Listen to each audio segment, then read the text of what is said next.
Sino itong dalawang showbiz personality na sinasabing rebound romance ang namamagitan ngayon?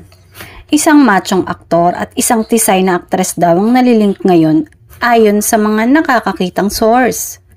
Ang kwento ay kabe-break lang ni tisay na aktres sa kanyang non-showbiz boyfriend at kahihiwalay lang ni machong aktor sa girlfriend na ilang taon niyang karelasyon.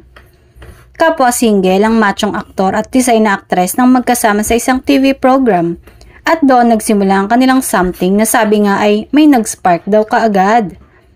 May nagsasabi namang nadala lang sila sa mga eksenang sweet sila sa isa't isa kaya tuluyan silang nagkamabutihan. Ayon sa isang source, nagpaalam daw si machong aktor kay tisay na aktres kung pwede itong manligaw at ang sagot daw ni aktres ay isang pagkatamis-tamis ng ngiti. Ayon sa mga nakakakita, kapag taping break sa set, nakikitang seryoso